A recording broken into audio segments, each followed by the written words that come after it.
Congratulations to all of us, and Burns, my ass is cold. And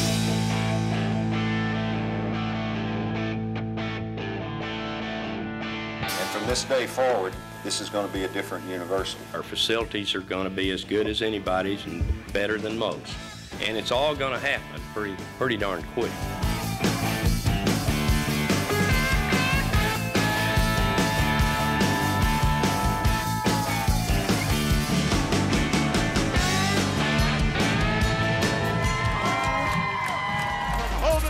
Oklahoma, Boone Pickens.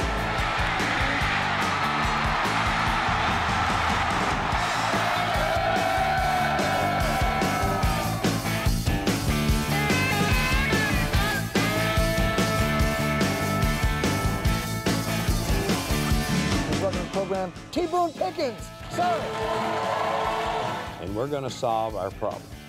We will solve our problem. I feel like right now, I and the rest of my audience would follow you out the building. That is the way you're going. Are we in Boone Pickens Stadium? Are you Boone Pickens? Yes, I'm home.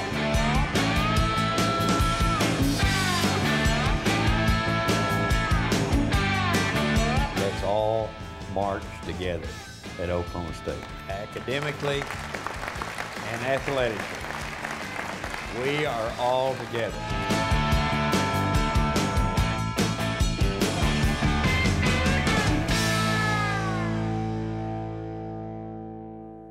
About that. Hello, everyone. As you can tell, this is going to be more of a pep rally than a memorial. We're going to celebrate a great man who loved his school. So today is not a somber occasion.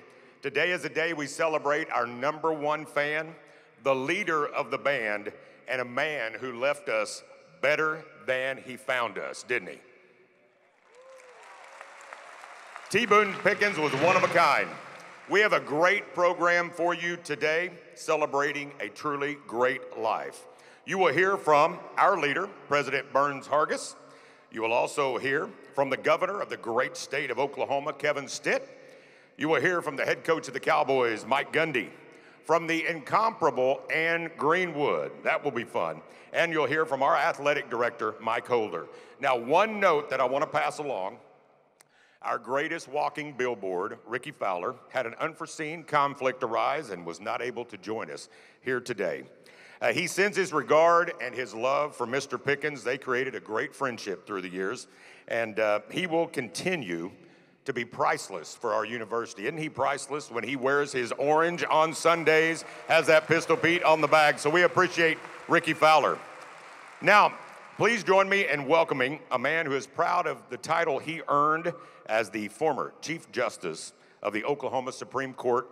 But you know what? He's just as proud to be called Boone's friend. Please welcome the Honorable Stephen Taylor for our invocation.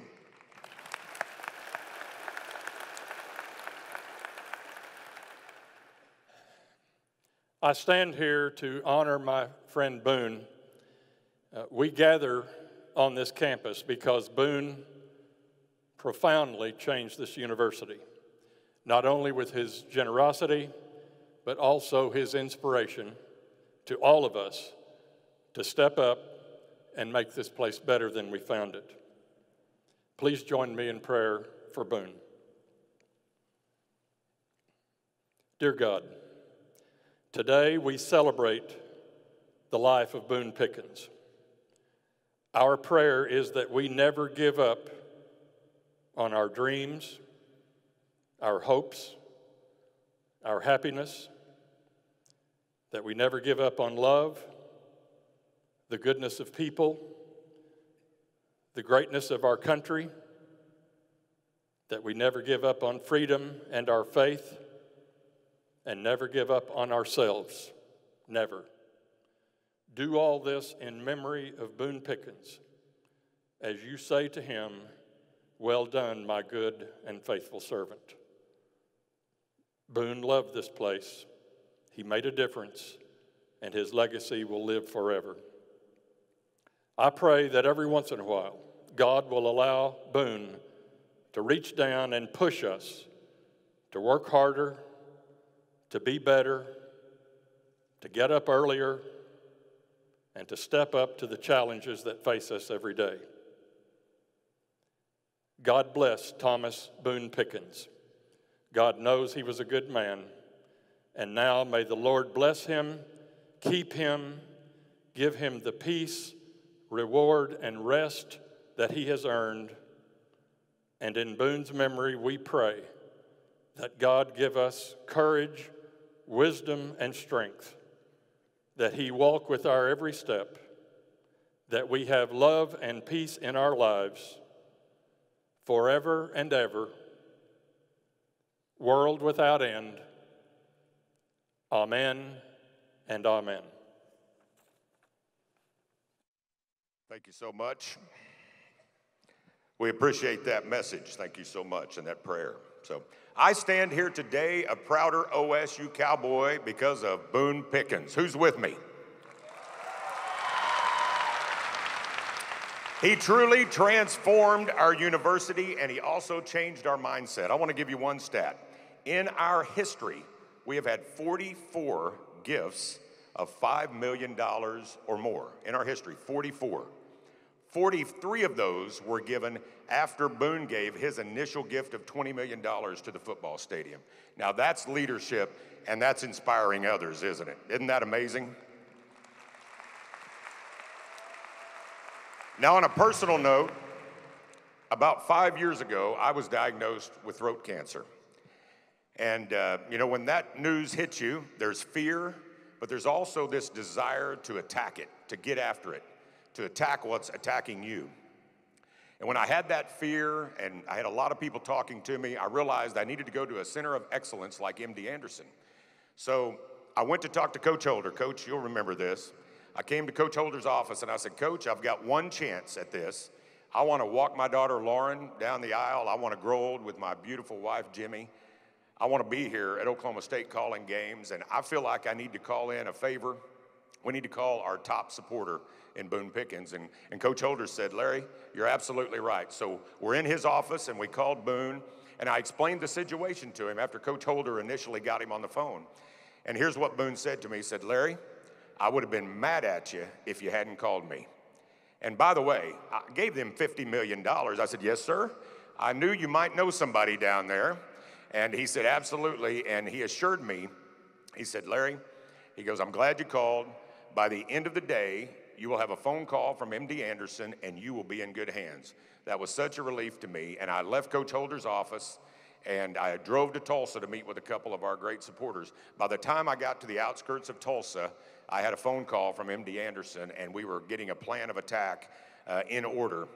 And I can tell you that I'm now standing here 4 years and 8 months cancer-free because of the prayer posse, a lot of you, and because of my friend Boone Pickens. So thank you, Mr. Pickens. I am forever indebted to you. Aren't we blessed that Boone Pickens is one of us? We are so blessed that he's one of us, and we're also blessed that our leader is one of us. Please welcome the president of Oklahoma State University, President Burns Hargis.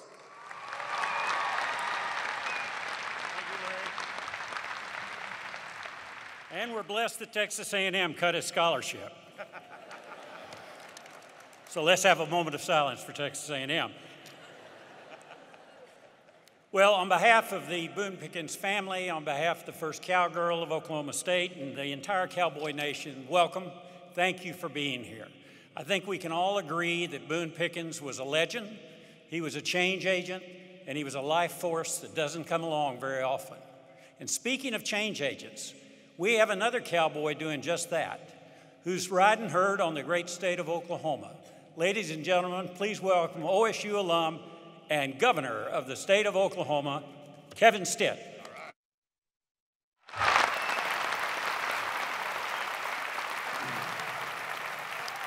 Thank you. Thank you guys so much. Thank you. Thank you so much. Thank you. To the friends and family of T. Boone Pickens, welcome home. Home to the state that T. Boone loved and the state where he built a legacy that will inspire many generations to come. While my good friend, Texas Governor Abbott, felt the need to ask God for forgiveness last week that T. Boone Pickens was born in Oklahoma, we know that Pickens thought differently about our great state. You see, in Oklahoma, we like to be a little more practical and remind Texas that Oklahoma is a step above.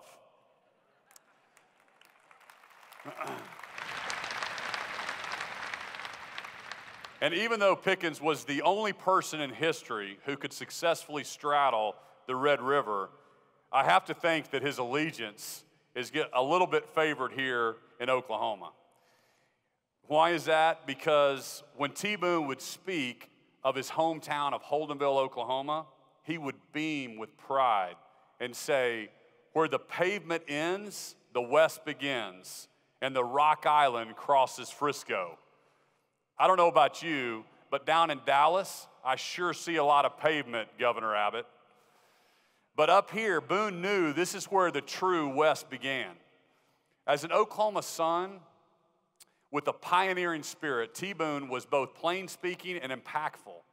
Perhaps some might say he and Will Rogers are two of the greatest Oklahomans to ever live. Well, Will Rogers once said, even if you're on the right track, you'll get run over if you just sit there. T. Boone Pickens shared this wisdom, but delivered it with a little more backwoods flavor. He said, if you're gonna run with the big dogs, you have to get out from under the porch. And much like Will Rogers, Boone had a strong words of advice for today's politicians. He said, a plan without action is not a plan, it's a speech.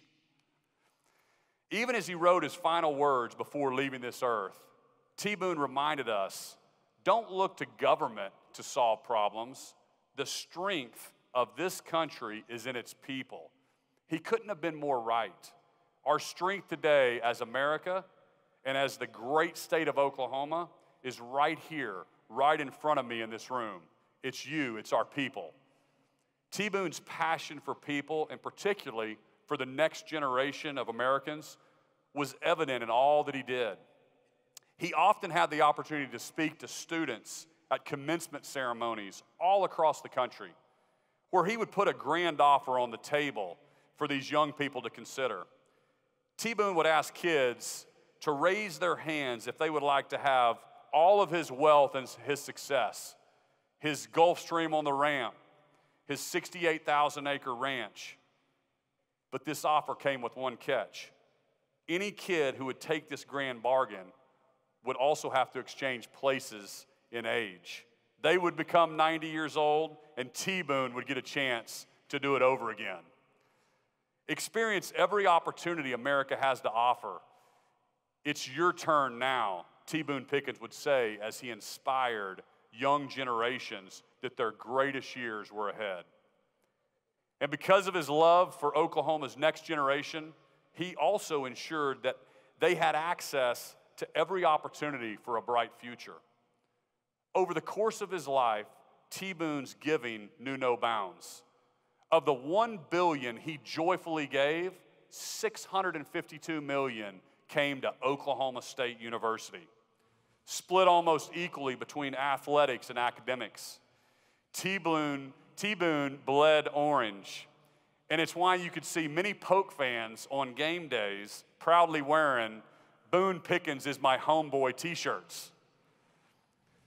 You know, OSU has undergone a transformation since my time as a college student here. Boone believed that athletics was the front porch to a university.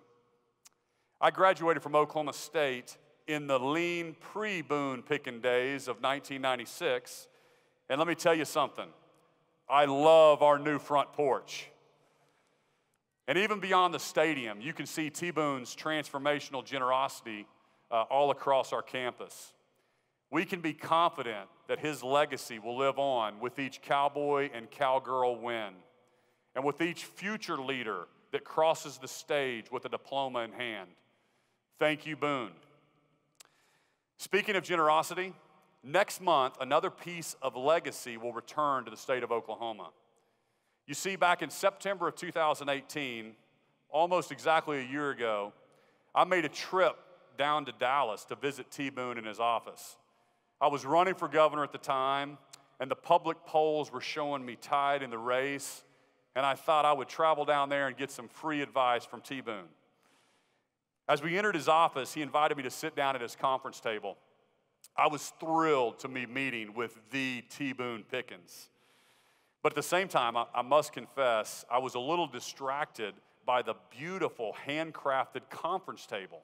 I mean, it was the nicest piece of furniture I'd ever seen. As we sat there, T. Boone gave me 3 pieces of wisdom that I'm not going to forget. Number 1, he said, be willing to make decisions. Or as he said it to me that day, you can ready, aim, but eventually you've got to fire. And number 2, he said, learn from your mistakes, because Kevin, you're going to make a bunch of them. I told Boone, I said, speaking of mistakes, when I was first starting out in business, I wrote you a letter asking you to invest in me and my mortgage company. You politely declined, and I said that was a big mistake. And he laughed and he said, I got 50 of those letters a month from OSU students wanting me to invest in stuff. And number 3, he said, be humble and hold fast to faith, as it is the compass that guides us even in dark times. This was the one that resonated with me the most. It reminds me of Matthew 16:26. For what would it profit a man if he gains the whole world and yet loses his soul? Boone understood and lived this principle. Well, when the meeting was finished, T. Boone, who'd seen me admiring his coffee table, He told me there were only 2 tables in the world like this. I was sitting at one, and the other one was at the White House. I could never have imagined that day that this historic piece of furniture would come full circle. And I am grateful for the Pickens family and the Humphreys family who are donating it for a season to the governor's conference room and my cabinet room in the state capitol. I know T. Boone has shared many sage words with the world throughout his life, but he spoke directly to my heart that day. Remember, I wasn't even governor yet, and I didn't know what the future was going to hold, neither did T. Boone, but he never missed an opportunity to speak to people, to encourage them, to set expectations, that they too could be future leaders. May we all treat our children, our neighbors, and even a stranger with that same standard. It's a gift that we can pass on to each other to honor his legacy. T. Boone is also credited with the quote, "Work 8 hours and sleep 8 hours. Just make sure they're not the same 8 hours." And I think it's safe to say that T. Boone did more with his allotted time than just about anybody ever has. So here we are. T. Boone's final journey has brought him back to his first home, to rest in the great state of Oklahoma. What a life well lived. Just like T. Boone, I'm proud to be an American, but I thank God that I was raised in Oklahoma. So God bless T. Boone Pickens, and God bless the great state of Oklahoma.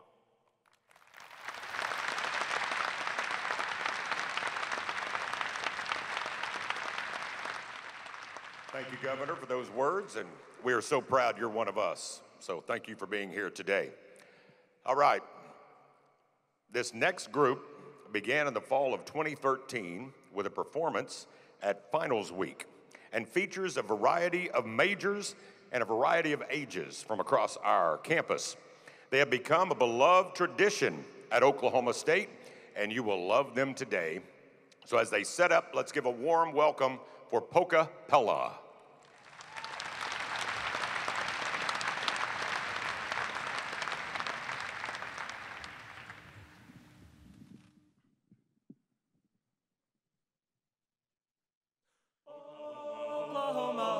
Oklahoma, where the wind comes sweeping down the plain, and the waving weed ashore smells sweet. The wind comes right behind the rain. We're singing Oklahoma, Oklahoma every night.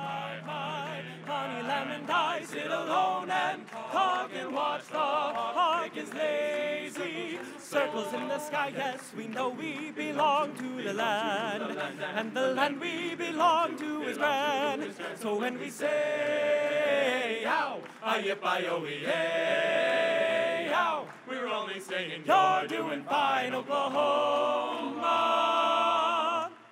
Oklahoma, O-K-L-A-H-O-M-A, Oklahoma. Okay, say.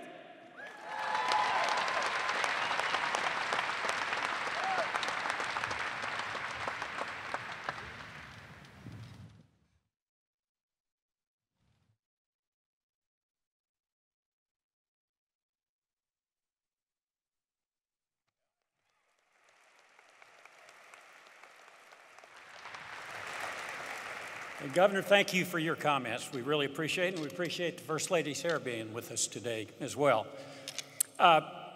You know, one of Boone's main rules that he always would repeat to me is when you're hunting elephants, don't get distracted chasing rabbits. And he hunted some elephant-sized projects in his lifetime. When you think about it, whether it was exercising shareholder rights or promoting energy independence with the Pickens Plan, or what few people know, but there he just mentioned that he's given $50 million toward a cure for cancer. He really transformed America in many ways, and he sure enough transformed Oklahoma State. You know, his mother always told him to never forget where you come from. And Boone never forgot Holdenville, and he certainly never forgot Oklahoma State. He really made Oklahoma State a household name with all his national media appearances, always wearing his trademark orange tie. That did a lot for the reputation of our university. He really did dream big. As the governor said, like $652 million worth of big. He was very competitive. He always wanted to improve and make more competitive our academics and our athletic programs. His first $1 million was given to the Pickens School of Geology, which was not called that at the time, because that's where he earned his degree. On his 80th birthday in 2008, 2 months after we got here, Ann and I got here, or 3 months, I guess, he gave $100 million in matching gifts for endowed chairs. And those chairs were in the name of the donors that his money matched. It didn't even have his name on it. And then a couple of years later, he gave about $120 million for scholarships. He's very generous in many other ways. You know, every kid that grew up on his ranch could go to college anywhere they wanted to on his dime. He paid for it. And one day, his longtime assistant, Sally, called and said, Mr. Pickens wants to talk to you. That usually wasn't good news. And so he gets on the phone, and it wasn't about how the kids, how's the family, how about those Cowboys. It was, Sally tells me I'm paying out-of-state tuition for these kids. And I said, well, they're Boone, they're out of state. They're from your ranch. And he said, well, good Lord, how much money do I have to give up there to get in-state tuition? And I started explaining to him that he gave for faculty chairs, he gave for these kind of scholarships. He really didn't give the money, and then click, the phone hung up, and that was. Just hope he gets over it. But the matching of the faculty chairs and the student scholarships were real game changers, as much as his gifts improved athletics. Those gifts, really, maybe his biggest gift was, as Steve mentioned in his invocation, the inspiration that he provided to the university and to our donors. Just imagine, since he gave that $100 million gift, we have now raised in cash and pledges over $2 billion. We have, that's from approximately 70,000.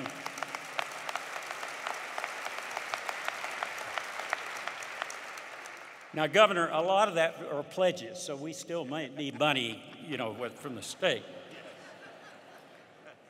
But 70,000 new donors.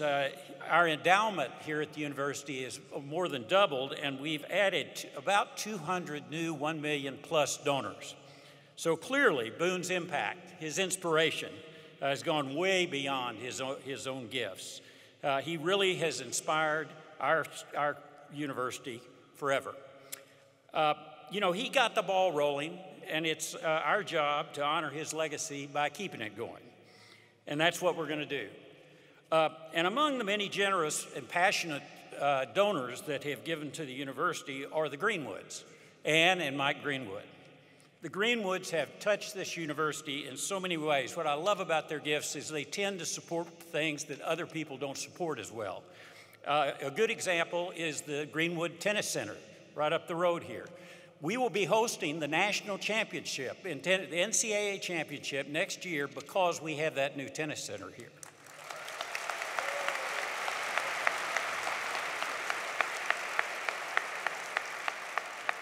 They've helped the library, they helped the marching band, and on, but right now, the new Greenwood School of Music is coming out of the ground right next to the new McKnight Center.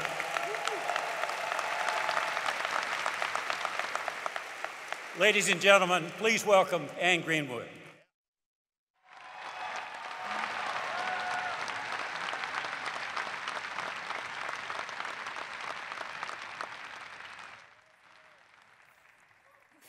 Thank you, President Hargis. I have to tell you, I am completely honored, and I am so proud to be here on this day where we celebrate the life of Mr. Pickens. His was indeed a life well lived, where he worked in so many ways to serve and make our world a better place. We've all heard about and seen the level of his generosity, which has touched every corner of our campus. But Boone's impact goes so far beyond his actual dollar commitments to our alma mater. The impact of his remarkable life, the way he has inspired so many people with his vision, his philanthropy, can never, ever really even be measured. And I'd like to share with you just one example today on a very personal level of the everlasting impact that he's had. I would like to share with you a story of how he changed the life of Michael and Ann Greenwood as philanthropists. Like many of you here today, we had always admired and we'd certainly appreciated the level of support that he'd given our beloved Oklahoma State University. It was quite obvious Boone felt a deep desire to give back to the university that he loves so much. Also, like Michael and I, he never forgot where he came from. He never forgot OSU and felt that his life had been completely impacted by this university. We too, Mike and I, have came to realize how very important it is for us to give back to OSU in our own ways. We feel and share Boone's deep appreciation to Oklahoma State, and we have a huge desire to make it be the best university it can possibly be. Like many donors, we had made donations for student scholarships, for program support, but we were waiting to make our big last large gifts through our estate plan. But right here on the campus, on the OSU library lawn, as we were all here gathered to celebrate Boone's 80th birthday, he made a statement that forever changed the life of Michael and Ann Greenwood. Sorry. He said, quite simply, "I don't understand why people wait until they're gone to give back so they can't see the difference that they have made."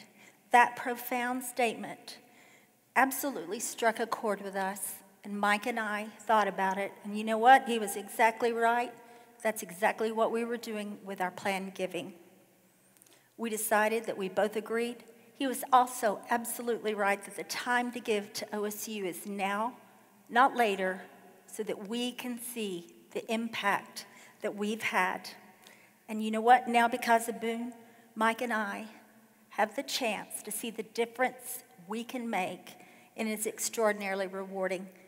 And again, we only made that change because the inspiration he gave us that day as we all celebrated his 80th. Gracious as always, he sent a personal thank you to Mike and I after our first major gift. Luckily, during the next football game, we had a chance to speak with him, and we said we should be thanking him, that his comments, his statements that day were indeed the inspiration behind our giving. We thought it was so important that he understood the impact he'd had on our life, on the life of Mike and Ann Greenwood, and how he was reaching so many thousands of loyal OSU supporters, and we believe he was genuinely touched. Mike always never let me forget that that day, what we heard at that birthday celebration was a life changer and a game changer, and we owe it all to Boone. One thing he did, Mr. Pickens always gave with the hope that his gifts would inspire others to join him, and they absolutely did. The vision and his inspiration has forever changed all of our lives for the better. Boone was absolutely not afraid to dream big, as we've heard today, and you can see it all over our campus. He instilled in my husband, Mike, and I the desire to also dream big, to not only get to see the change, but to be the change. He was indeed a difference maker, and may we never, ever forget his remarkable donations to Oklahoma State University. He showed us the way, he taught us how to dream big, and he taught us to never stop trying to make a difference. Following Boone's lead, all of our lives have been forever changed.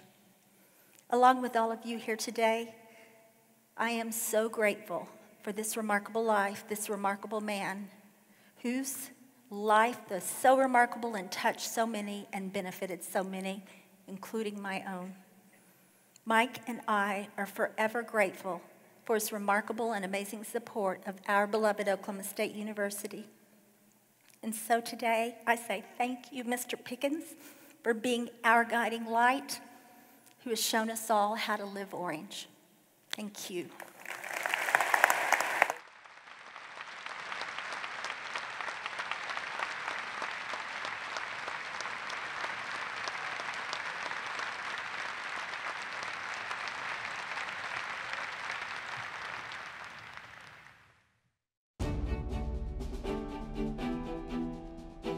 He's thought of as this industry titan, a corporate raider, cutthroat businessman. I know him as a friend and as just a good man. Well, he's a legend. He's a change agent, a life force that rarely come along. He's one of those great, big, dynamic people. He's kind of one of those swashbucklers out of our history that is a pioneer in their own right in multiple areas. I think he's probably bigger than a legend, whatever that is. You can't paint a picture too big for Boone Pickens. And remember, he comes from an Oklahoma upbringing in a very small town to a gigantic reputation that still has that small town influence on him. Holdenville had a profound effect on Boone's life. The community, and it was kind of a Norman Rockwell idyllic place in his memory. And of course his mother and his grandmother and his aunt all kind of lived there together. He considers that to be where his values were formed. Boone can just keep you mesmerized with stories of Holdenville and small town America. And he did something, some act of kindness. He had a big paper route, the biggest paper route in town. Paper routes and finding a wallet and taking it to the person that owned it, and they gave him $1. The gentleman was so appreciative that he gave him, I can't remember how much. He went home and was real proud and told his mama, you know, what he'd done. Didn't go over as he expected. And his mother made him take the $1 back. You shouldn't get paid for doing the right thing. By the time he got back on his bicycle and was heading back to give the money back, it started raining. There's a million stories like that. And that's the way he was brought up. One thing about him, he never forget where he came from. He's carried Holdenville with him wherever he's gone. It really shaped him, and I think it manifested itself in the whole concept of honor. He came out with those values. And, you know, and I'd say he probably was little influenced by power and money. Little influenced by power and money. Boone is a very honorable man. He keeps his word. That's a quality, I think, that his mom and his rest of his family instilled in him, and he never forgot it. Ethics and your word and your promises, they meant something to him. He's a stand-up guy, honest as the day is long. Boone Pickens never skirted the law because his theory was, and it was the old Holdenville rule, your word is your bond. And that's the way he operated. He said his mother always told him, don't forget where you came from. He always honored that advice. Thomas Boone Pickens Sr. Boone loves to tell the story about his dad impressing on him that a fool with a plan can go a lot further than a man without a plan. You got to be disciplined, and he drilled that into Boone. A lot of who Boone is today probably is out of respect and admiration for his father. Had a big influence on his life. He went off to Texas A&M on a basketball scholarship and got cut from the basketball team, a $25 a month scholarship, and they cut him. So he looked for another school similar to Texas A&M where he could play basketball, and ended up being here with Mr. Iba. We were real lucky that Boone Pickens decided to go to Oklahoma State. And he's always laughing about how they probably regret that decision. That cost them a whole lot more than $25 a month. When you list unfortunate things you may have done in life, Texas A&M surely should have that at the top of their list. And then was married and had a child, and he had to get down to work because his dad told him, you've got to have a plan. Boone Pickens made his money in oil, building up Mesa Petroleum into the largest independent oil and gas producer in the country. He's a visionary. There's not many of those coming around anymore. And he actually put it on the line, was willing to take criticism. You know, it was okay. He had a maverick kind of bent to him, and he was really good at finding oil. You know, for a long time, he was considered a boy genius for building Mesa Petroleum out of really nothing. He has all the best qualities of every successful coach that I've ever read about or known about, leading people and inspiring people. He was the voice of energy. You know, he was called on by all the news channels, what do you think? Because he had that gray hair, because he'd proven that he'd take a risk, because he was successful in almost everything that he ever tried. T. Boone Pickens, a name that strikes fear in corporate boardrooms. Several months, you've already become acquainted with a man who is really a buccaneer on Wall Street. Fear not, we'll remain active in pursuing corporate takeovers. The oil patch has been worn. When he started in on taking over companies that he felt were underperforming, of course, everybody did everything they could to disparage him, calling him corporate raider and all the rest. Why isn't it fair just to say that you're a bandit, that you're just a raider? Well, I think that's very unfair because we haven't run in and grabbed a large stack of cash and run off with it. Here, we went out and invested $1 billion. No, I don't think he was a corporate raider. He was a shareholder activist. He understood that the companies belonged to the shareholders. He took over those companies with the idea that I am going to put value back in the common stock. And that's what he did in every case. And of course, he got wealthy doing it because he owned a lot of the stock. But all the shareholders got wealthy at the same time. And then he morphed into basically an environmentalist with the Pickens plan. The race is on to find a cleaner fuel to promote natural gas as the natural alternative to gasoline. He was a visionary on alternative energies in terms of how you could utilize them as well as carbon energy.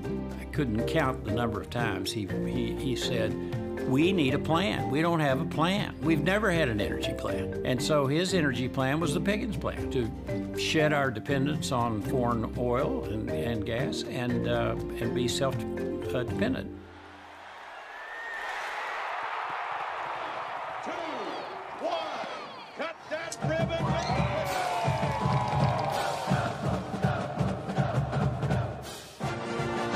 For the first time, Oklahoma State had the equal or better facilities than anybody in college football. And I think the one-loss record proves that it had a big effect.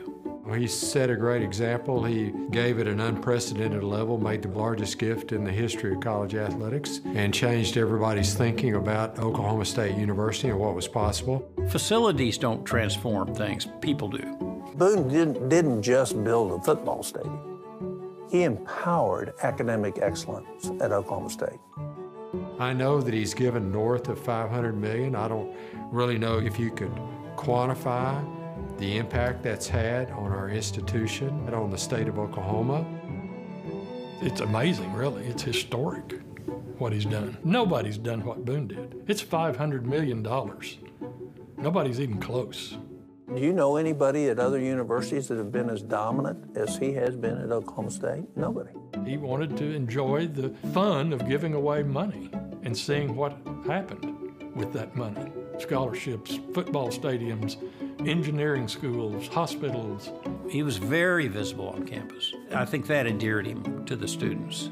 Everywhere he'd go, they'd cheer him. I mean, it was just really special to watch. I think Boone Pickens restored the pride in Oklahoma State.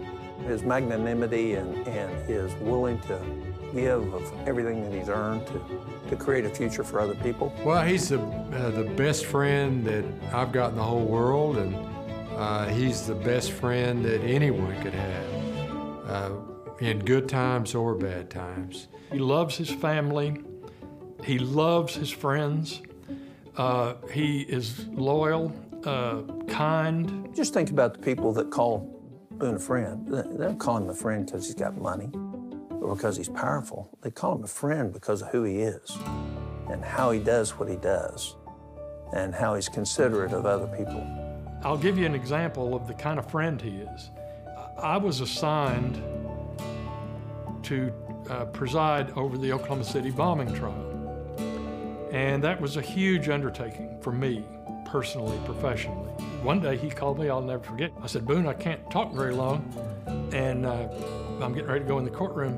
And he said, well, I just want you to know I'm thinking about you. When you go out there, just know I'm thinking about you. At that time, he was very busy with BP Capital, and I had a whole lot more on his mind than worrying about Steve Taylor.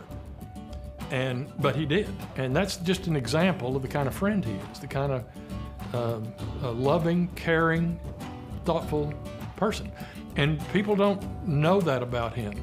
Boone loves to fish and hunt. And he bought a pretty good-sized place there north of Pampa years and years ago.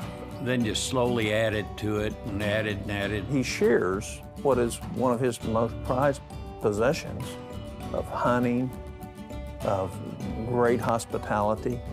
And you don't hear anybody that came away from there that didn't think more about Boone because he actually shared. And he shared himself. He had a big jet, and he had a beautiful home in Dallas, and he had his business and all the investments that he worked on, but that ranch was really home to him. Those are times that I remember just riding around out there at the ranch with him and talking about all kinds of things, not about business, not about, but just talking about politics. He always had an opinion about everything, believe it or not. That ranch, in many ways, as Holdenville kind of defined his start, that ranch kind of defined who he was. He enjoys that legend status. He enjoys the fame, the celebration of his life, because he's proud of it. He's very proud of what he accomplished in his life. He was just an old country boy from Holdenville, Oklahoma, but I can tell you he could think his way around a Nobel Prize winner. He led by example. I think he's a perfect example of everything's good about our country and the values that have made us the greatest country in the world. That's all right there front and center with Boone Pickens. When he comes on campus here, it lifts him up. It's one of the reasons when his time comes, he wants to be buried here, because this is the place that gave him his start. I see him as a friend and a great man that this country should be very, very proud of. And now when I talk about Boone, I say I love Boone Pickens. I really do.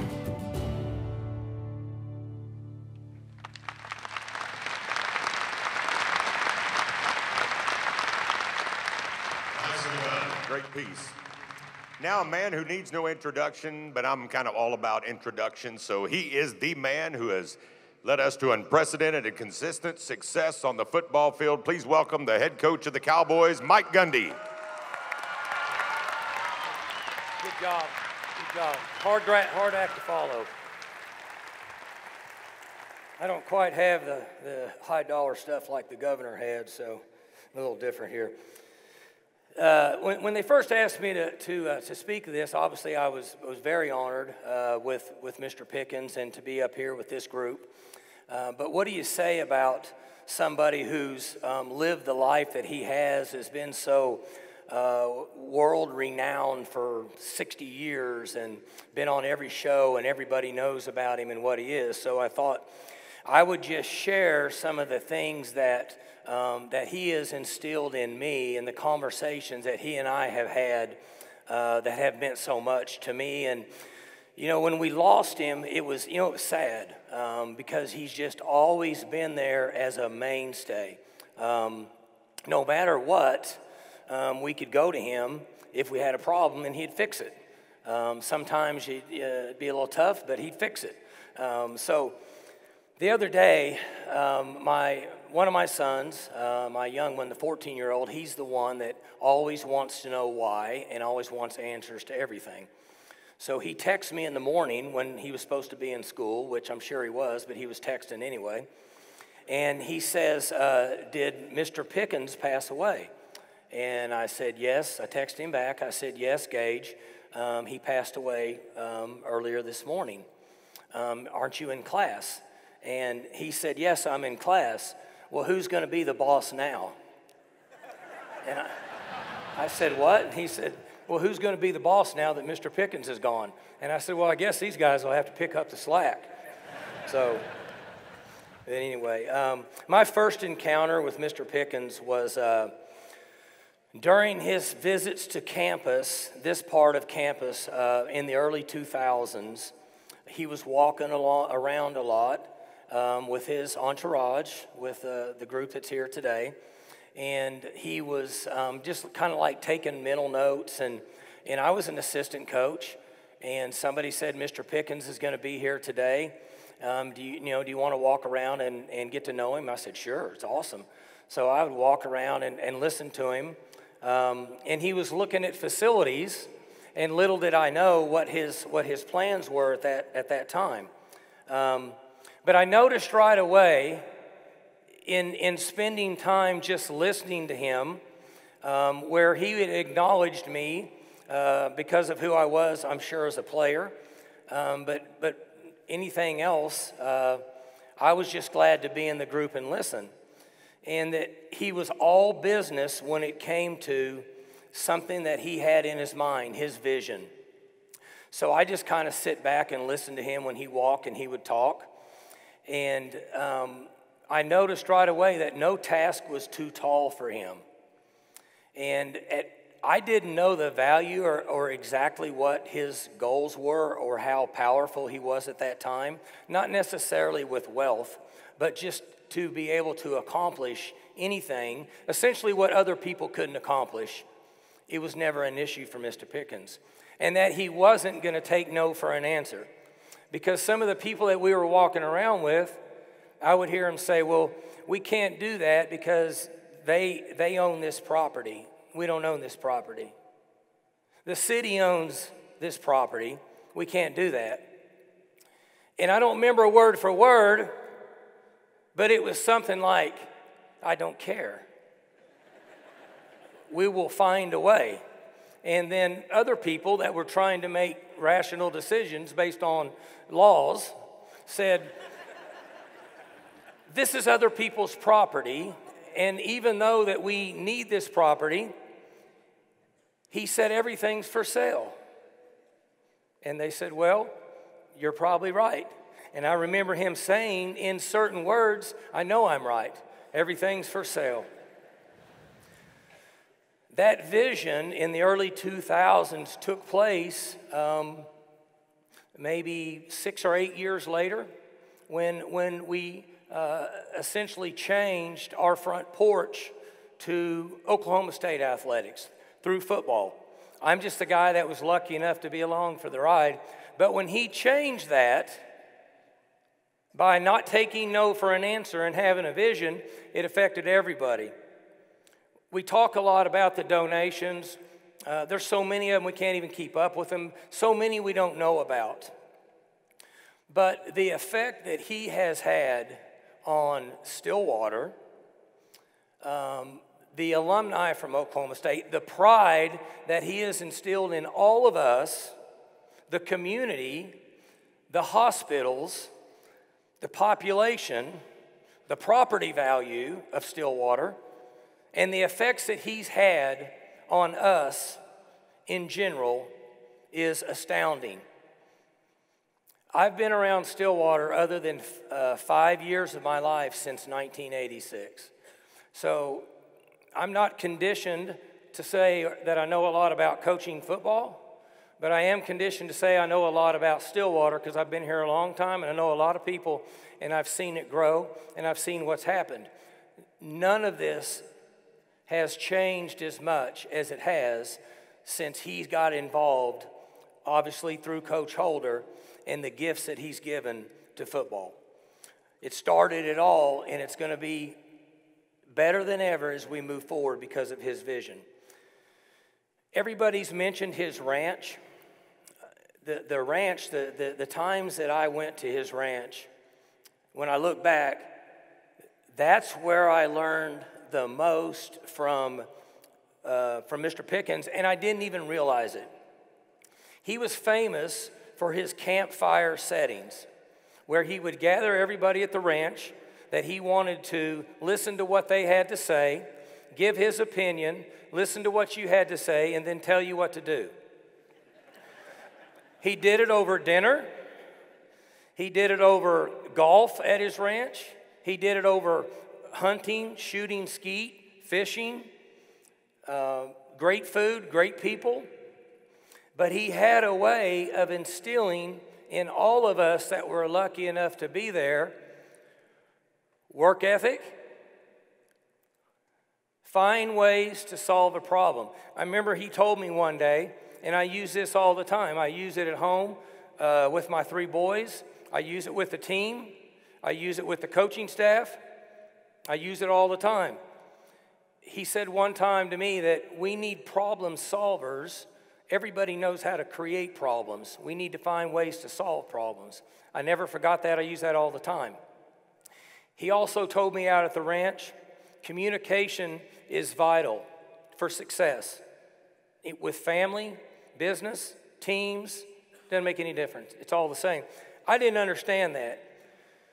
I wasn't the greatest communicator, probably still not the greatest communicator today. But what I did learn from him was communication gives us the opportunity to discuss issues we have, good or bad, find solutions, put a plan in place, like he said. People all use his quotes. An idiot with a plan is better off than a genius without one. I have that written and it's been on my desk. Our governor used the other one I have on my desk. You can't just aim, aim, aim. Eventually you got to fire. So all those things that have taken place at his ranch or he has given to us has a lasting effect forever on this university, because most people that he had relationships with were somehow tied in to Oklahoma State University. He would tell me, he would say, Mike, don't be afraid to take chances. People don't want to come to the games and watch you and your team just play. They want to see you take chances. It's good for you, it's good for your staff, it's good for your team. Never thought about that till he brought that up. Those days that we had at the ranch with our staff were pretty special, and we didn't know it was taking place. I have something else on my desk that he told me. He said, don't be predictable. And I said, what do you mean? I don't understand. He said, you can't be predictable if you're going to be in the business world. He said, I do the same thing you do. He said, I run companies. You coach a team. It's all the same. We're doing the same thing. We just do it a little different. Don't be predictable. If you want to be the best at what you do, don't be predictable. He told me one time that controversy is good. He said, if you have a little controversy and you instigate a little controversy, it makes people think. It makes people reach down deep and decide and make decisions and think about things, and makes everybody better. The grand opening of this stadium was, in my opinion, in the limited amount of time that I was around Mr. Pickens, the proudest that I've ever seen him of an accomplishment. The people up here sitting with me have been around him much more, but for me, that day that we opened this stadium, you saw it on the video, when he was able to cut that ribbon, we were all standing there with him over here on this side of the stadium, getting ready to unveil what essentially that his vision of 8 to 10 years ago, I don't know how far back before we finally got it, above my pay grade at that time, was taking place, and it had finally opened. I could see it in his face. I could see it in his eyes on the walk before the Georgia game. He had a feeling that was just different than I had ever seen. He was bursting with pride. And it was pride in his university, in the place that he loved, that he saw all the people outside that were tailgating. And most everybody here, other than the young people, know what's happened here on game days. We're fortunate enough to fill up our stadium all the time, and we still have thousands of people that are outside tailgating all over the lawns. That was started because of Mr. Pickens. Mr. Pickens generated all of this, and we just followed through, and we were fortunate enough to have some good players and win some games, and now it's better than it's ever been. But all that started in the early 2000s with his vision. His pride on that day was through the roof. OSU now was on top of the world with a football facility, with a stadium. And he had watched for so many years, and as he said, when he left the stadium, that he was looking down at the top of his shoes. And that wasn't just necessarily with games. A lot of that was because of everything that was here. So finally, he got to the top of the world facility-wise for his school, in the sport that he knew that had to have success to make everything run. We beat a good SEC team. They were a blue blood, traditional, rich football program. They had Matt Stafford at quarterback, who's still playing today. We beat him by 14 points, a game I didn't want to play. Coach Holder made me play it. I wanted to play a different school, but I said, you're putting a lot of pressure on me to open the stadium against a team like that. And he said, oh, don't worry about it. You can beat them. And we beat them by 14 points, and they were a good team. And he was so proud. And we were thankful. I personally was very appreciative of that we could accomplish that for him. So I talked earlier about his body of work and what it's done for Stillwater, all the different things, the chain reaction and what he's caused with all the success that we've had.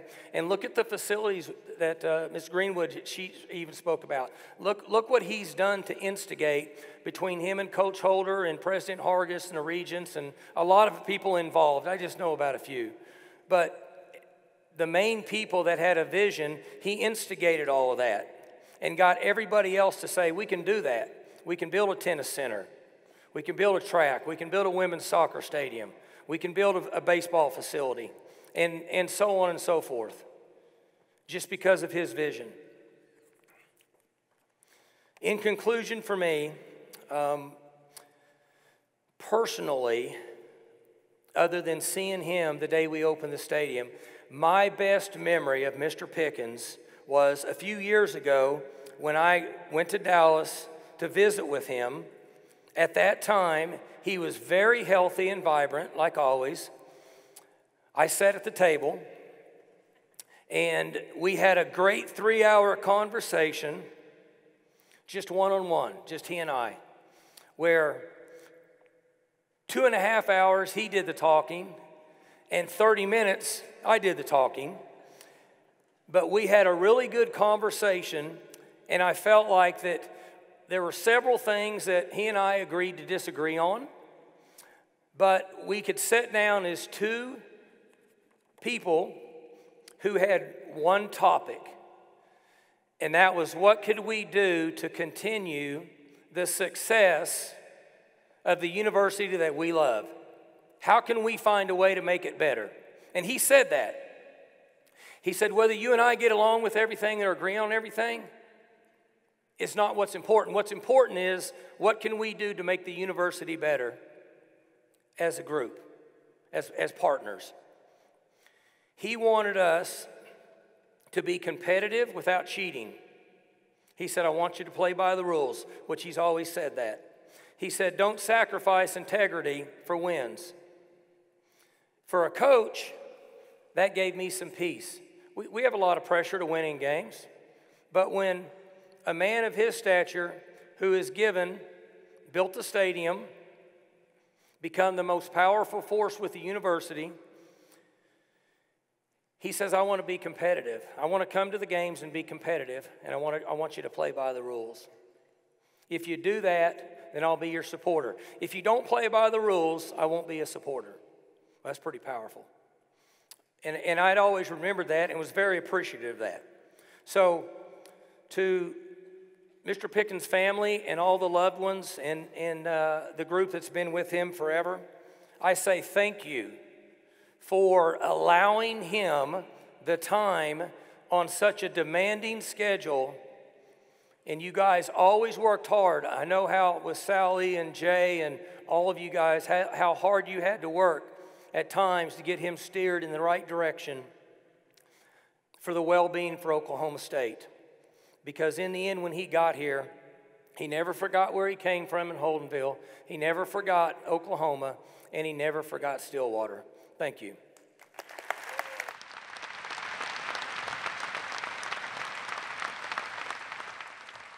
Thank you for that, Coach Gundy. You know, Boone would want me to tell you, beat K-State, all right? So let's beat K-State, right?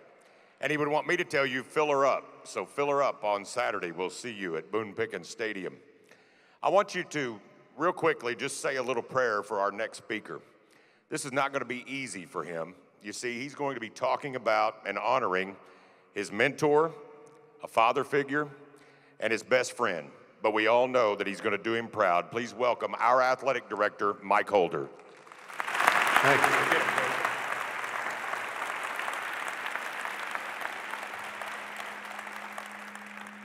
Ooh, got a little feedback. I was doing pretty good till Larry said that. You know, that light up there in the corner is pretty bright.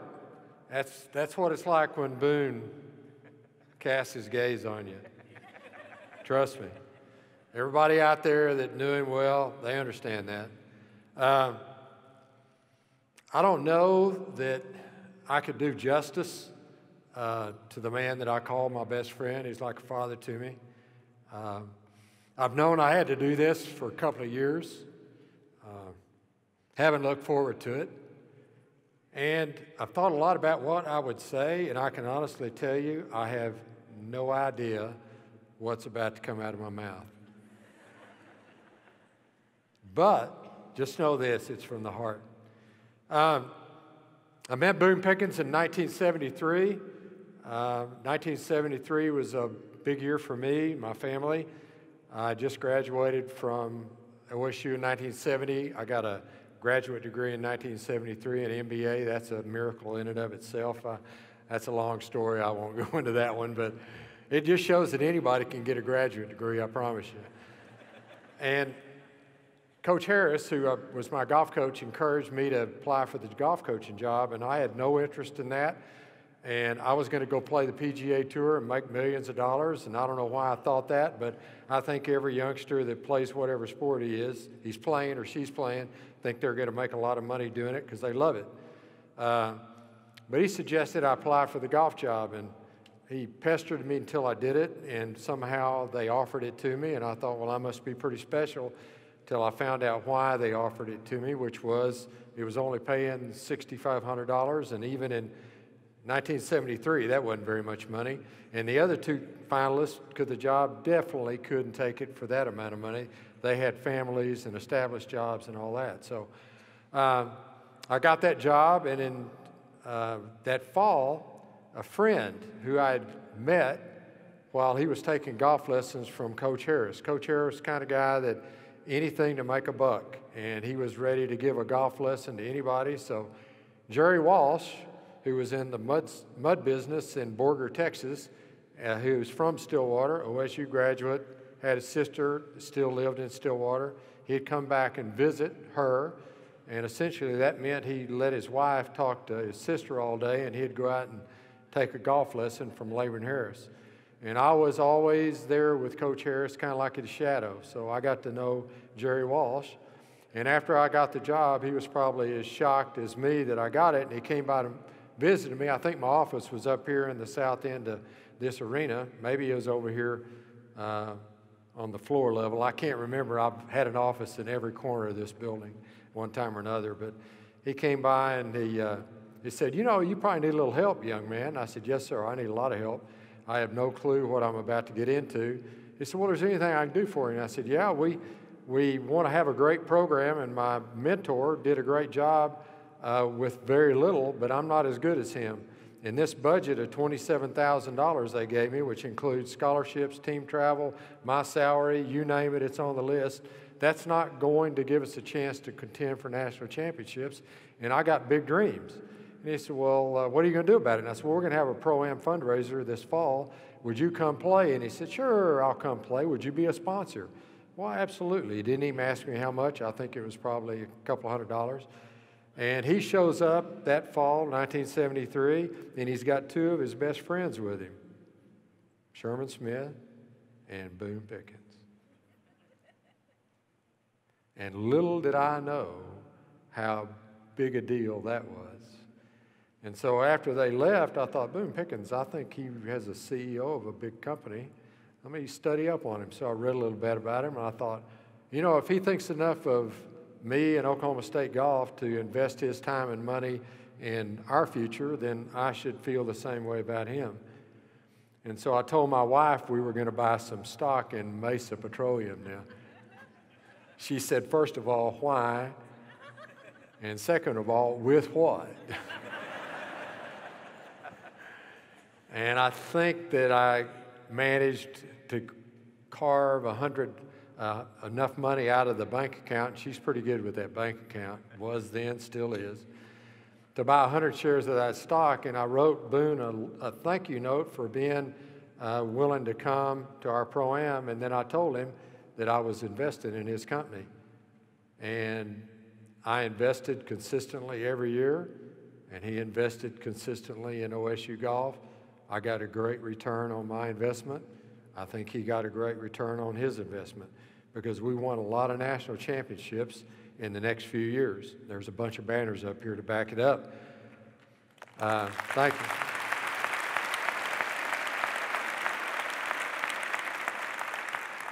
I'll take that applause as credit to all the great players I had because it certainly wasn't my doing as a coach. I did a lot of good recruiting, though. But between 1973 and 1995, 22 years, I really didn't know Boone Pickens much beyond that chance meeting every year in the Pro-Am. Because from 1973 to this last year, he never missed one, 46 years in a row. And he brought Sherman Smith and Jerry Walsh with him. Jerry Walsh never missed until 1995, when November 19th, he and his wife Jane were killed in a car wreck out by Amarillo on Interstate 40. And that was a really, really tough loss for me, but especially for Boone. That was his best friend. He talked to him every morning, first thing. And if he ever had a question about what somebody's name was or where they were from or what kind of business they had, all he had to do was pick up the phone, call Jerry, and Jerry had the answer. He remembered everybody's name. He knew what everybody did. He was like the Encyclopedia Britannica. He was Google before we had the internet, trust me. And so all of a sudden, boom, Jerry's gone. And I never will forget after that funeral, and I was visiting with Boone a little bit, and he said, why don't you come out, spend some time when we're at the ranch, we'll hunt a little bit of quail. Well, I wasn't a quail hunter. But I knew that he needed somebody, so I took that opportunity to have an invitation, and I started going to what was at that time the 2B Ranch to hunt quail. Little did I know what I was about to experience. And from 1995 until 2000, probably one of the tougher times in his life, lost his best friend. He went through a divorce. He lost that company, Mesa Petroleum, that he had built from nothing. He started BP Capital because he was a really good commodities trader with the help of Ron Bassett, his CFO there at Mesa. They had started trading commodities, natural gas and oil futures about 10 years prior to that, and they'd never lost money any single year. They managed to cover all the operating expenses for the company for those 10 years just off his ability to trade commodity futures. So he thought, I'm pretty good at this. He started that company, BP Capital, raised $37 million in assets. He thought he'd get a lot more, but he found that there wasn't a lot of people interested in investing with a 68-year-old has-been from the oil business. He did have John Cox, one of his good friends, and Harold Simmons and Sherman Smith, whose name on this building across the street. They invested with him. And then in 97 and 98, he proceeded to lose 90% of that equity. Never experienced losing before, and pretty hard for him to deal with. And so in that period of time, I was there with him. Neither one of us had a whole lot of money.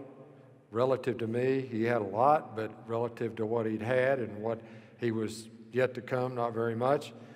But I can't tell you how much I look forward to that phone call when he would say, can you come hunt? And he didn't have a corporate plane anymore, so when he gave me the invitation, I got in that van that OSU gave me for the golf team, and I headed west, and he'd get on the company plane, Southwest Airlines, and fly to Amarillo, and then get in the Suburban they left for him there and drive up to the ranch. And I would get there before him, and he said, something's not right about this, how you're beating me here. And I would get to hunt quail with him. And, you know, hunting quail with Boone Pickens and spending time there at that ranch, I can't tell you how special that was. I think back to when I was in school, and I got here as a freshman. I lived over here in Bennett Hall, and my golf coach, Laban Harris, who I consider to be the greatest coach ever in any sport, he took me from nothing to a pretty darn good player by sheer force of will.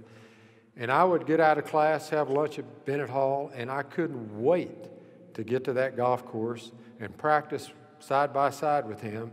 And then you could go to the first tee and put up 25 cents, and if you could beat him, he'd give you a brand new golf ball. He kept the money no matter what. And if you didn't beat him, then you got a little bit of ribbon along with it, and then he welcomed you to come back out there at the practice tee, and he'd try to show you what you did wrong. And I couldn't wait to get out there every day and take a licking from that guy. And he beat me every single day for my freshman year, probably my sophomore year, and I don't know what it was inside me that made me want to go back out there every day. But finally, I got to where I was as good as him physically, and then the psychological warfare started. And if I got close to beating him, he'd just talk me out of it. So I tell you that because that's the way I felt about going to the ranch with Boone Pickens. He was a CEO of a major oil company, but trust me, he was a coach. He was a coach with hunting quail. He was a life coach. I don't know what was better, the quail hunting or the dinners and the conversations, the George the talking dog, the cowboy and the rattlesnake, bullfrog and the scorpion. I've already bought the car. I could go on and on. Don't look in the sack. All those people at BP Capital know about looking in the sack. And I got to admit, on Saturday, down there in Austin, Texas, at halftime, I was so proud of our football team because we've been stressing discipline all year. And I realized we had 0 penalties that first half. So I go in there at halftime, 21-20, and I see Mac Butler, our operations guy, in the urinal. Not a good place to have a conversation to start with. And I said, Mac, I'm going to do something I shouldn't. I'm going to look in the sack. I'm knocking on wood. All bets are off. But did you realize we've had no penalties the first half? He said, no, I didn't. Well, you know what happened the second half? We had 9 penalties. Don't look in the sack. Don't look at the scoreboard. So I got a lesson in life, and I'm going to tell you a little bit about that in a minute. But now I want to talk a little bit about what it's like to hunt quail with Boone Pickens. For me, a golfer, it's like playing in the conference championship. It's like playing in the NCAA championship. It's like playing at Augusta National. I've never played in the Masters. I could imagine what that would be like.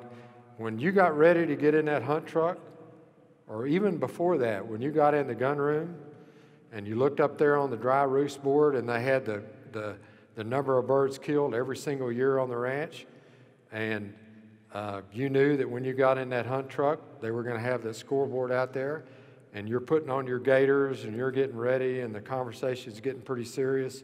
You load up in that hunt truck and you got Keith Boone in the front seat, you got Fonzie on the passenger side, you got 8 bird dogs in the back, you got 2 retrievers, and you got Boone Pickens sitting to the left of you. Game on, trust me.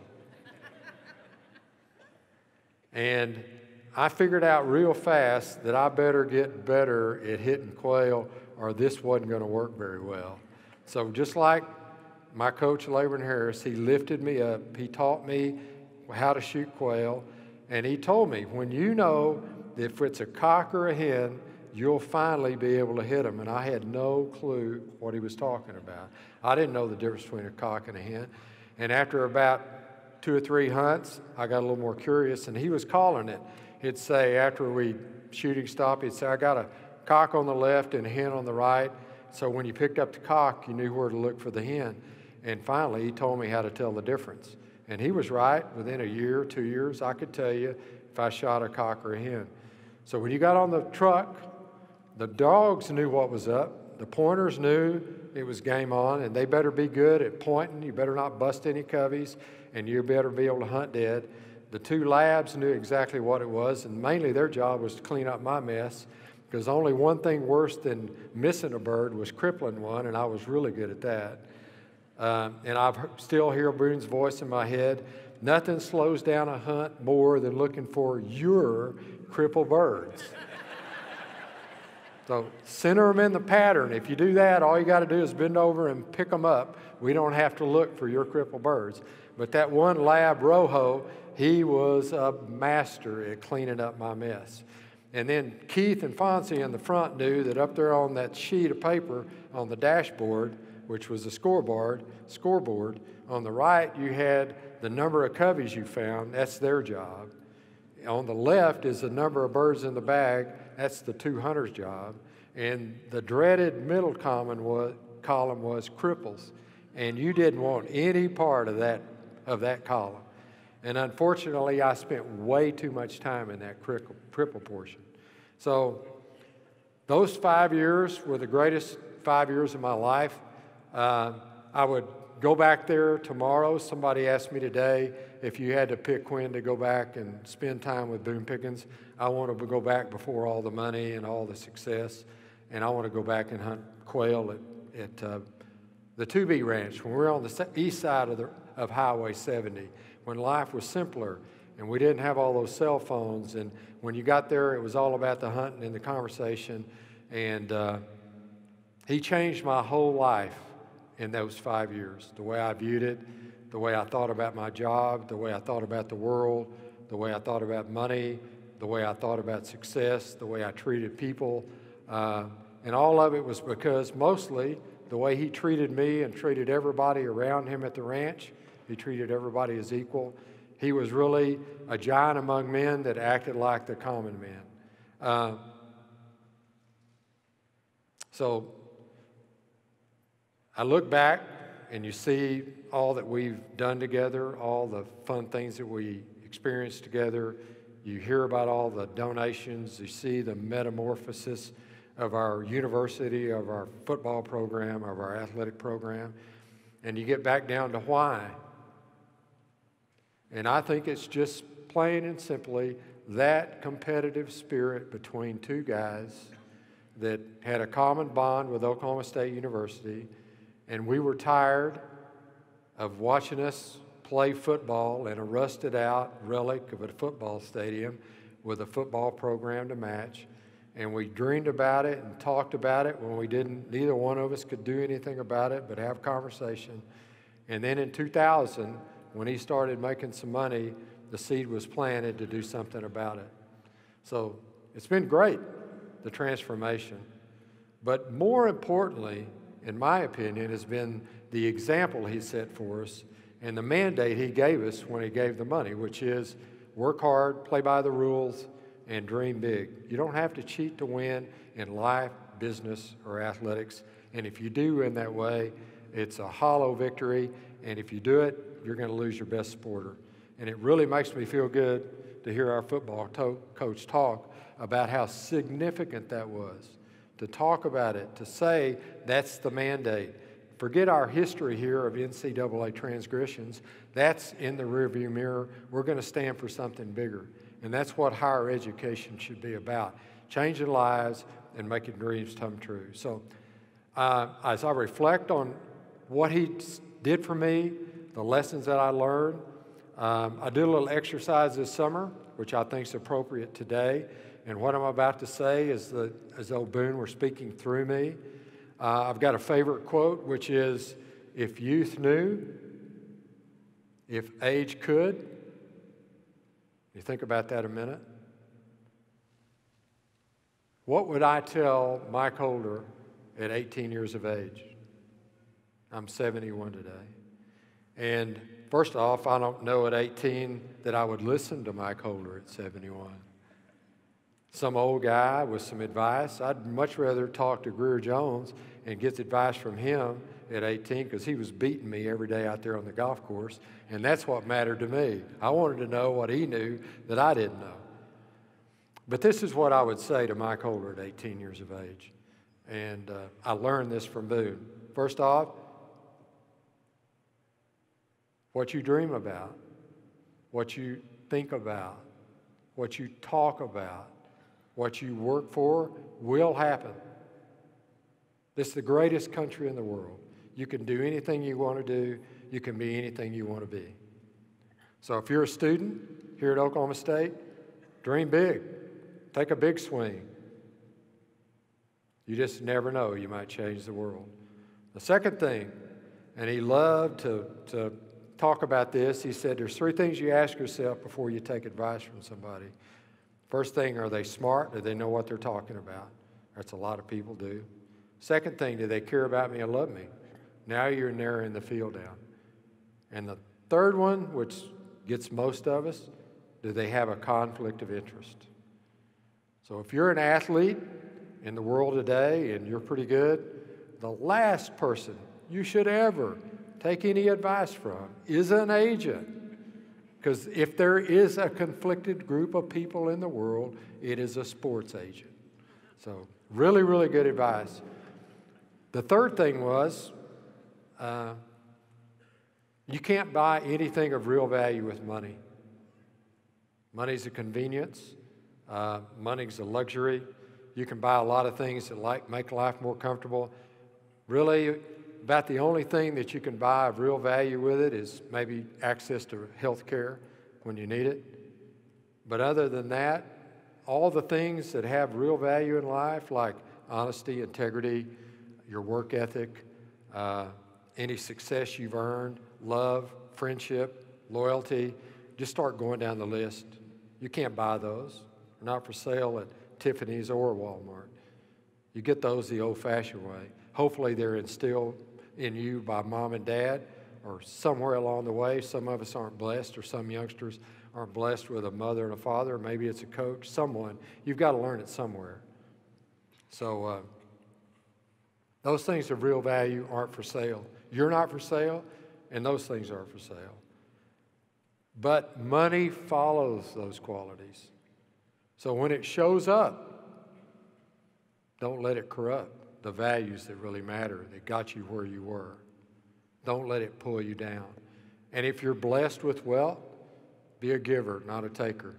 Do good with it. Try to change the world.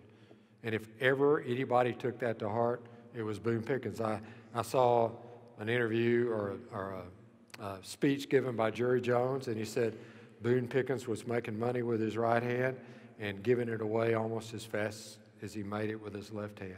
There's never been anybody more generous than Boone. And then the other thing was health. Invest in health.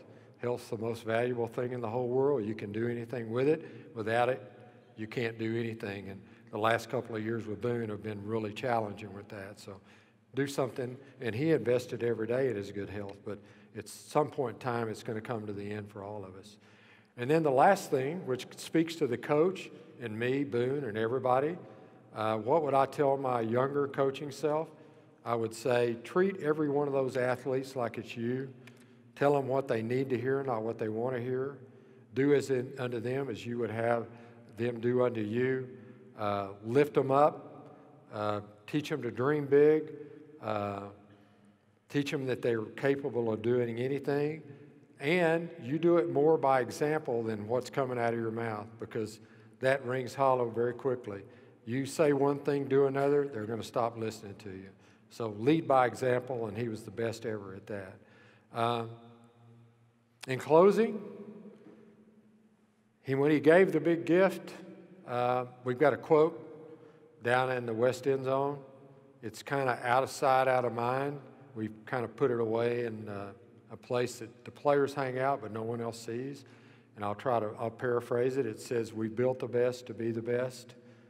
Now all that's left is to win games and fill her up. And we're not filling it up. So the challenge is, you're there to take the money and all that means. It's no different than when I signed the best player in the world, and I've done it multiple times. It's not over when they sign the letter of intent. That's not the end game. That's the beginning. And you need to understand the responsibility that comes along with taking an athlete like that.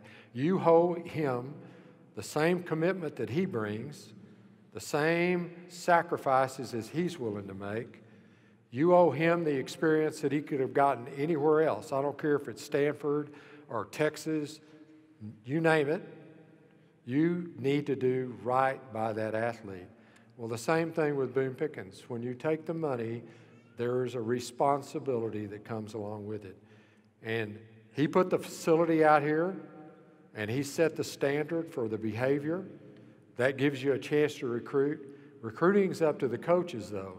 Get out there, beat the bushes, bring the best and the brightest in here, and then the athletes have to do their part. And then you get a winning team. So you take the facility, the winning team that's doing it the right way, and then you fill up the stadium. That's when the magic happens. And Boone used to talk all the time about, let's show them a white blackbird. Bobby Stilwell's heard that. Ron Bassett's heard that. Jay Rosser's heard that. Sally Godmore's heard that. He never showed me one, but I thought we were close. And I always thought that I was going to see it tomorrow. So what I'd like for us to do, let's show Boone a white blackbird. What does that look like? Let's fill up this football stadium every weekend. Let's fill up Gallagher Arena. Let's fill up that new O'Brate Stadium in baseball. And let's watch the magic happen. Let's show them a white blackbird. Thank you.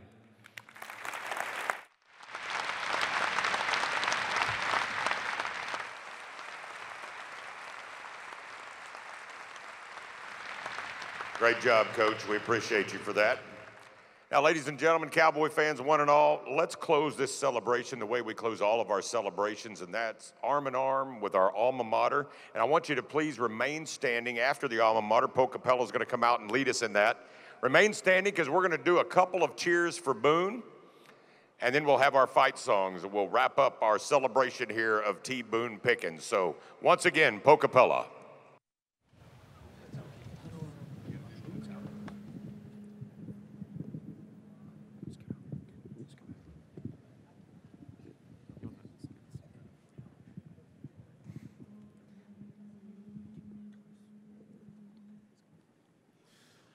Proud and immortal, bright shines your name, Oklahoma State. We herald your fame. Ever you'll find us loyal and true to our alma mater, OSU.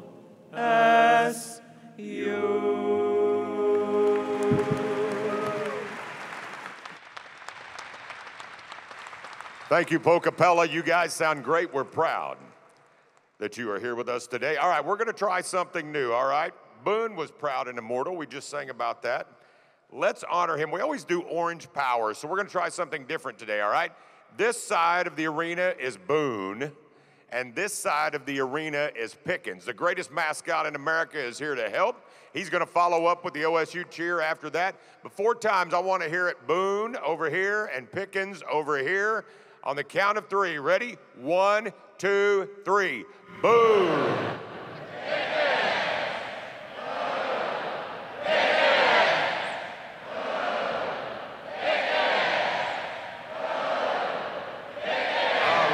That sounds great. All right, lead us off, Pete. Oh.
Thank you so much for being here today to honor a great Oklahoma State Cowboy and T. Boone Pickens. We hope you'll join us in the East Lobby for a reception.